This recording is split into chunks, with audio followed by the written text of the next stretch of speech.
Assalamualaikum dan selamat pagi. Dalam video saya yang peringkat awal dulu, saya ada ceritakan tentang berkenaan dengan isu-isu dan masalah harta pusaka.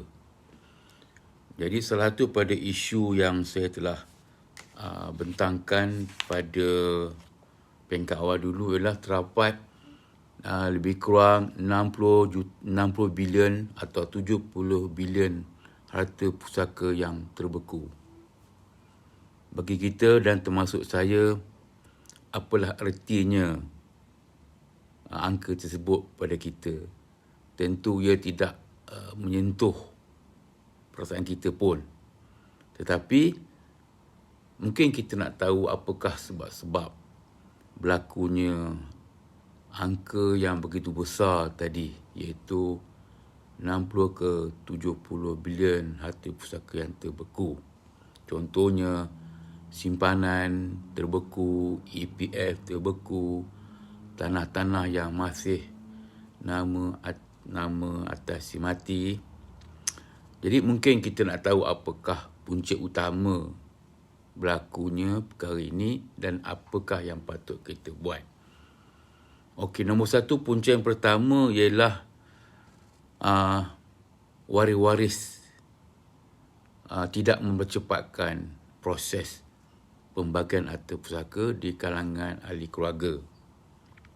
Jadi lama kelamaan ada pula waris yang meninggal dan ini mencerewetkan lagi urusan harta pusaka. Yang kedua ialah berlakunya perbalahan di kalangan waris-waris tadi tentang harta pusaka yang mereka hendak, ada yang nak rumah, nak kebun, barang kemas dan sebagainya. Maka perbalahan ini akan menyebabkan proses pembagian harta pusaka semakin lewat. Yang ketiga, ada pengalaman kita yang waris-waris tidak tahu akan harta-harta yang dimiliki oleh ibu bapa mereka. Satu kes pernah kita jumpa di mana seorang anak tahu yang ibunya ada rumah di situ, di sini, tetapi tidak tahu alamat sebenar. Jadi ini menyebabkan harta pusaka tersebut terus terbeku sehingga begitu lama. Dan sebab yang kritikal sekali ialah kebanyakannya yang berlaku bermasalah ialah mereka tidak membuat wasiat. Wasiat saya masukkan di sini ialah wasiat untuk melantik pihak ketiga yang berkecuali bagi menguruskan harta pusaka. Apa yang kita katakan ialah selalunya melantik wasi. Jadi dalam wasiat tersebut bukan sahaja melantik wasi, tetapi juga ada dicantikkan senarai-senarai harta mereka dan juga bilangan ahli waris mereka. Jadi ini akan mempercepatkan proses pusaka. Jadi itulah 4 sebab utama mengapa berlakunya pembekuan harta pusaka hingga 70 bilion, mungkin 60, sekarang mungkin 70, 80, tidak pastilah.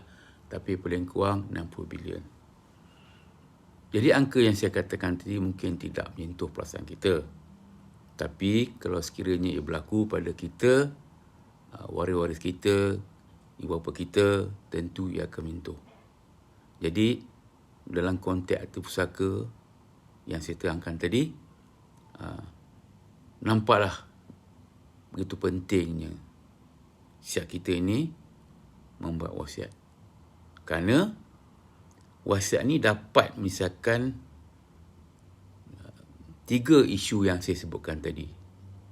Pertama sekali tentang untuk daripada lewat memproses harta pusaka, dia akan dapat mempercepatkan kerana ini akan diuruskan oleh orang yang berwasiat, biasanya syarikat amanah. Yang kedua, wasiat ini juga dapat juga misalkan perbalahan keluarga. Kerana kita melantik pihak ketiga seperti syarikat amanah menjadi orang tengah bagi menyelesaikan isu-isu pusaka. Jadi jangan kita biarkan waris itu sendiri menyelesaikannya. Yang ketiga, dapat selesaikan masalah yang saya katakan tadi, ada yang waris-waris tidak mengetahui di mana harta pusaka ibu bapa ni. Jadi dalam wasiat tersebut, biasanya puasa akan menulis senarai harta mereka, simpanan, tanah, kebun di sana sini. Jadi apa kesimpulan di sinilah, masa hidup ni kita perlulah merancang. Kerana kita telah merancang membuat harta, memiliki harta, merancang bagaimana harta itu dijaga, tidak rosak, diambil insurans, merancang bagaimana harta itu dikeluarkan zakat kepada mereka merahat. Dan akhirnya, kita perlu merancang tentang pembagian harta. Isu di sini ialah kita tak tahu bila kita akan meninggal. Kalau kita tahu, sudah tentulah kita akan mengambil tindakan-tindakan merancang, seperti membuat wasiat, buat hibah, ataupun menukar terus harta tersebut kepada ahli waris yang kita nak.